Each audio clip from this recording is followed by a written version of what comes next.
Hello and welcome to the Matt's Movie Reviews podcast. I am your host, Matthew Pejkovic, and this is episode number 573. Releasing November 10 in theaters across the US is Journey to Bethlehem, a musical interpretation of the Nativity Story in which a young woman named Mary is chosen by God to give birth to his son, Jesus Christ. A true story of love and faith brought to life through charismatic filmmaking and a soaring spirit. Journey to Bethlehem also marks the directorial debut of acclaimed songwriter and producer, Mr. Adam Anders. I'm glad to say Adam joins me now on the podcast. Adam, how are you? Great to meet you, Matthew. Likewise. This is really interesting, Journey to Bethlehem. It's a passion project for you. The idea for it kind of sprung up on you like 17 years ago. From what I understand, you were at your family's place. You wanted to watch a musical to had to do with the spirit of Christmas and the religious subtext, and only to find no such thing existed at that time. And you thought to yourself, you know what, I'm going to bring that to fruition. What's it like now, 17 years later, and only tomorrow that movie's going to come out? I'm sure like you have so many memories of this kind of process coming together for you over the almost 2 decades now. Yeah, it's hard to process, honestly, after that long. I don't think I'll ever have this feeling again. If I make more movies and, if anybody will have me make another one after this, I don't know. But, that's a long time to be dreaming about something and to see it through to the end. So it's a very, very special time. It's also very frightening because, with the strike that was going on and it just lifted last night. So we have our cast just today to try and do something to get the word out. So it's a very surreal feeling, and I probably won't be able to process exactly my emotions until after the holidays, I think, when I can reflect on it all. But yeah, it's been quite a journey, no pun intended. So what's really interesting on my behalf, and I think for other Christian families as well, is that when Christmas comes around, it can be really hard to try to find a movie or a show to kind of just talk about the faith in the way that we want to represent it to our children. The Bible can be is very dense in its subtext. It's very dense in its writing, and sometimes the faith-based movies or the religious movies of say the 50s and 60s might not work for kids that are maybe like 8, 10 years old. And there's only so many times you can watch The Star every Christmas, right? And so Mm. when a movie like this comes along, it's something that we really needed. Is that something that really spoke to you as well? Like especially going, through those 17 years, you became a father as well. Did that kind of mission statement change and evolve to not only that you wanted to make this musical for yourself, but it became a thing where you as a family man and a Christian as well, you want to make this film for other families, other Christians, so we can share in the spirit of Christmas, but also have our children learn about the Nativity story, but in a different kind of context. 100%. When I had this idea, I didn't have kids. Now they're 14 and 11. So it really changed the dynamic. And I think part of why, look, there's a couple of reasons why I wasn't able to make it all these years. I think one of them was I wasn't ready. I feel like God pushed pause on my idea until I was ready. But I think, too, I was supposed to make it when I had kids because it puts a completely different perspective on it and what kind of movie I'm trying to make. And when you're a parent, how hard it is to find a movie like this, and like you said, trying to raise your children in the faith and in a Christian home, and there's not many things you can plop your kids down in front of and walk away and feel okay about it. And there's really nothing, think of all the great movies that have been made for Christmas. They're colorful, they're vibrant, they're fun and funny and great music, and they're beautifully done. They're amazing pieces of art, but none of them are really about Christmas. They're not about why we celebrate Christmas. I'm like, why can't there be a movie like that, but that actually talks about why we celebrate Christmas and why it's called Christmas? And that was the mission, and for the whole family though too, because like you said, how many times can you watch The Star, which is very, very young, skewing it's a preschool really audience and not fun for the parents to sit through over and over. So I needed to make a movie that would be okay for me to watch over and over again and my kids at different ages and stages of life, and that's what we tried to do. And I say I think we accomplished it. I'm very proud of it, and my kids like it, so hopefully yours do too. Please support Matt's movie reviews on Patreon. Get access to exclusive content, request movie reviews and top 10 lists, and help support my work. Please click on the Patreon link in the description below. it's really, well, the other aspect we really have to talk about here is that it is a musical, and of course, you being, Adam, who you are, your background in music is you're a lauded songwriter and producer, and you've been a part of many films and TV series and albums. So of course, this would be a musical project. What I think brings an extra significance to this is that not long ago during COVID, we as Christians weren't even allowed to sing in mass, weren't allowed to sing in churches. Mm-hmm. Singing music is as part parcel as an act of worship within the confines of a church as anything else within the church. Music, church in a many way is almost kind of like a musical experience as any other form of like getting together in communion. And I think it's something that a lot of us kind of took for granted until that music was taken away from us. Is that something you felt as well during that time? And is it something that you think that a lot of people, hopefully like myself, because this is a real realization I didn't have until that music was taken away from us, we'll learn to cherish more as well? Because I know sometimes people think, oh, I got to sing this hymn, but I don't know about you. When I sing those hymns now, I sing it with the reflection of, for a long time I couldn't do this, and I sing it with extra vigor than I did before. Yeah, I mean, 100%. That was hard. When COVID was hard, the one thing that was good about COVID for me is it gave me 6 months for the first time in my life with nothing to do but to focus on this movie. And that's when I really cracked the code. And so it did allow me that chance, because never in my life have I had 6 months with nothing to do. That was kind of the blessing in disguise, I guess. But it was very hard for families, very hard for my kids. It was torture, frankly, for them. And yeah, you couldn't sing in choir, you couldn't sing in church, you couldn't go to church in California, where I live. It was really a really crazy time, and definitely gives you an appreciation for it now. But music is so powerful. Music is a spiritual thing. It's really a miracle, that God has given us, where you can pull something out of the air and create something that's so amazing and can move people in a way that words can't sometimes. And so telling the stories of musical was very important to me, because if I want to make this movie for everyone, which I didn't just want to make it for believers. Music is such a big part of that, because music can break down defenses, it can cross borders, and stereotypes. Everything you think of can be overcome with a great song. And to tell this story through songs that my neighbor who's not a Christian will like as much as my dad or my kid, who are Christians, that was really important, and that's hard to do in any other form. So music is a powerful, powerful agent for storytelling, and especially when you take it away. But I mean, there's a reason why music exists in the church. There's a reason God gave us music. It is meant to move us and pierce us very deeply emotionally down to the soul level, which words don't always do. Words can get stuck up here in your head and not go any further.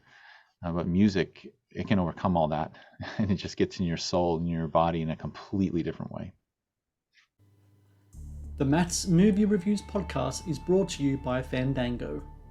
Get the latest showtimes, guaranteed tickets, browse Rotten Tomatoes scores, and watch trailers with Fandango, the #1 movie ticketing app. We're talking about just now the comparison between music, songs, and words. In this context, we're talking about songs and the word here.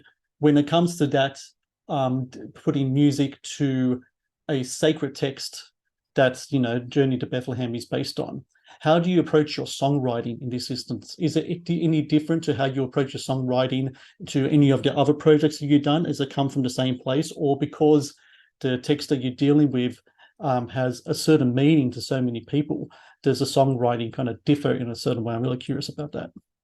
100% it differs. I mean, not every song though, because some songs were more relational in the movies. You'll see. I don't know if you've seen it or just saw the trailer. But, some songs are just about a relationship, but that's treated very differently than like Mary's song, "Mother to a Savior and King." That is very much, I think, it was very inspired by the scripture and by the text, more so than any song we've ever written. Obviously, the nativity scene itself is so powerful, and those songs and the way we wove that together was absolutely divinely inspired. Um, but I think, for me, being a man of faith, I think I've always felt like music and writing a song is a gift from God.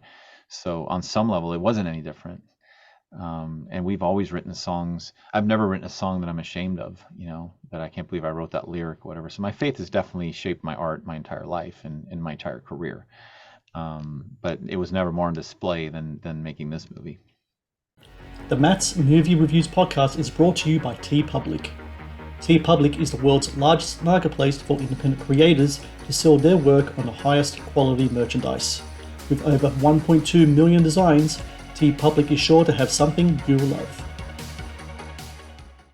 Were there songs that you had early in the process, like when you had that light bulb moment 17 years ago, that you would have had, but as the years went on, maybe you put them aside and thought, you know what, I don't think that is for this movie anymore. As I've gotten older, I've gotten wiser. Maybe this song wouldn't work. And having said that, is there any chance, maybe, I don't know, in the future of maybe seeing some of the, I wanted to say discarded songs, or maybe the songs that didn't necessarily make the cut see the light of day if they didn't make it to the movie? Hmm. There were some demos very, very early on before I even thought of the movie. It was more of a like, can we make a Christmas stage play? And there were some songs, and a couple of which made it into the movie. There were many ideas that didn't make it, didn't make any sense once we started writing it. But when I wrote the first treatment 17 years ago, it was an 11-page treatment for the movie. That included, like, for example, Good to Be King, where he sings Mine is the Kingdom, and then we flipped that at the end to Thine is the Kingdom, the Lord's Prayer. That was like an initial light bulb idea I had at the very beginning. I want to do this. This flip is really cool and really powerful, because some narcissist king is saying Mine is the Kingdom, and no, then the true king comes and says not so fast. And I thought that was just a really powerful moment. So there's ideas that were there from the very beginning that have stayed, and then of course as it evolves, you figure out. I failed so many times making this movie, and I honestly didn't really start really writing the songs until 2017. That's when we wrote the first true batch of songs for this movie. They were just ideas and fragments before that. The Matt's Movie Reviews podcast is brought to you by Gift Card Store. Australia's leading provider of gift cards, Gift Card Store offers a variety of prepaid MasterCard and Visa cards in physical or e-card format. You can even design your own card as the ultimate personalized gift. With Gift Card Store, you can gift the gift you know they will love. I want to talk about the core of this story, which I think is portrayed beautifully in the movie. You have Mary, played by Fiona Paloma. You have Joseph, played by Milo Mannheim. What's so essential to this story is that it's very much a love story between Mary and Joseph, and I think a lot of people forget about that. And I think when I became a dad, Joseph himself as a person became that much more of an inspirational person when you think about the position that he was in, and in that he has this wife named Mary, and then she's like, well, the angel Gabriel came to me and said, I'm going to give birth to, Lord Jesus Christ. And I'm sure, as shown in the film, there's doubt, there's fear, and then at the end of it, there's faith, not only that in God as the creator of all this, but in his wife Mary as well. There's faith in her that, yes, I'm going to believe her and I'm going to go on this journey to her. How important was it to get to that crux of that love story between the two characters in your movie? Because I think it's just wonderfully portrayed in the film. Yeah, thank you. It was very important because I felt like, every great movie has a few ingredients, right? It has a love story at the heart. And it has a journey of that love story. You don't know how it's going to end. Will they end up together? We know they were going to end up together because the Bible says so, but we didn't know if it was for love or for duty. And that's where I wanted to explore. Every movie has to have a villain. We have that inherited, and every movie needs some comic relief, especially a family movie and for kids. So the wise men were just obvious, the Three Stooges for me at the beginning. Yeah. So that was the ingredients, right? And as far as Mary and Joseph, obviously touchy territory on some level, but if you believe that God chose Mary, you believe God chose Joseph, you would believe they had some great chemistry. They were made for each other, literally by God. Uh, so for me to that there's like this romance at the heart of it because they have this attraction, I think is completely natural and a beautiful thing and God ordained. So playing with that and what it does is it makes them relatable to us today. And look, whether it happened that way or not, I don't know. The Bible is like we have Matthew 1 and 2, Luke 1 and 2. It doesn't say what Mary's conversation with Joseph was like when she said, I'm pregnant, or telling her parents that I'm with child. What happened? We don't know. So that's where I could take license and just imagine what if. So that's kind of where the creative and the artistic license comes in. And, it's important to note that it is a musical, it's not a documentary. I don't represent this is exactly what happened. What I did was stay true to the scriptures that we have, to those verses, and then I built my story out in between those scriptures to create something very compelling and something that children especially will lean into and not want to take their eyes off of. When I was a kid, I had a storybook Bible, and it was colorful and vibrant and super fun, and I wanted to be there. I wanted to go there where the story is happening, and I kept turning the pages, and I loved it. And I'm like, why isn't a movie like this? Why does it automatically, when it's a Bible story, nobody smiles, no one's happy, no one's celebrating, the sheep graze in dirt, it's just staff and sandals, and it's frankly depressing a lot of times. And I'm like, no, no, no. We have the greatest reason in history to celebrate, the Christmas story and what this means. So I wanted it to be that celebration. And that starts with Mary and Joseph and loving them as a couple and their journey and making this fun and vibrant and relatable for everyone, not just Christians. I want to talk about the upswing of the faith-based movie market lately. Mm. Angel Studios, Kingdom Story Company. Of course, you got Affirm Films, which done your film Journey to Bethlehem. How do you look at that kind of upswing of faith-based films? Do you think it's come down to maybe that the mainstream market has ignored that type of studios have ignored the market of Christians, especially for so long, that it was only a matter of time until certain people got together and decided, you know what, there's a market there, they're hungry for this content, and we're going to give it to them. I'm really curious about what your perspective of that whole thing is. Well, I mean, if a faith-based movie is nothing new, I think a good faith-based movie is something new. You Mm. they've always been there. I remember seeing Hiding Place, a Billy Graham produced movie in the 70s. It was produced in the 70s. I saw it in the 80s. I wasn't born then, but and that was pretty good. But there's been a lot of I wouldn't count like Ben-Hur and Ten Commandments as faith-based movie. They're epic favorite movies of all time, but those were big Hollywood productions. So if you look at the movies that have come before us, there are a lot of them, but they're not a lot of memorable ones. And frankly, I think most Christian families don't go see Christian movies Mm. because there's a stigma like they're not going to be good. Mm. So I don't even like to call this a Christian movie. This is a musical about Christmas. It's a Christmas musical, not a Christian musical. And I hope that we can live up to the standards. We shouldn't just live up to the standards of the world. We should lead it, right? All the great artists of all time were men of faith and women of faith. Like, why now are we following? We should be leading with the Yeah. best art. God is the ultimate creator, the ultimate creative, and he loves when we're creative and we do it with excellence. And I think what we're seeing is an influx of talented filmmakers. We have good movies being made in this space now, and that people are going, wait a minute, I can actually go to one of these and not be embarrassed and be like, oh, this is good. And that's what I want to make with this. I want you to bring your neighbors who maybe don't know what Christmas is about. The reality is, it's very hard to bring your non-Christian friends to church or to mass. Not hard to bring them to the movies Mm. if you make a great movie. I was kind of lamenting, some of these creative licenses that I was taking to try and make a great movie. And a very good friend of mine who's an Oscar-winning director, he said, look, stop worrying about if your timeline is accurate. No one's going to remember your movie because its timeline is accurate. He said, they're going to remember it if it's great. Just make a great movie. And he knew my heart and knew I wasn't going to do anything crazy with it. So he really freed me up to relax a little bit and just accept the fact that I can't make everyone happy. Because if I try to make everyone happy, I make no one happy. So I just had to follow my vision that God had given me for it. Final question. When it comes to your career as a director, is the hope that, of course, with this company successful, that maybe you can do other material dealing with maybe not biblical, but other maybe Christian themed or faith-based or religious themed projects, and put those on screen as well, because I think it's something that you're really great at, and it's something that I would love to see more from you. Thank you so much. I would love to make more movies. I would have a hard time making a movie that's not about something that's important, that's meaningful. It's too hard, frankly. I moved away from my family for 6 months to make this movie. I sacrificed a lot. They sacrificed. It's not worth it if it's trivial. I don't need to do that. I could stick with my old career for that, if I'm just trying to make a buck. So for me to tell these stories and to do all it takes to make a film, it has to be something of eternal significance and something meaningful for me, a story I want to tell.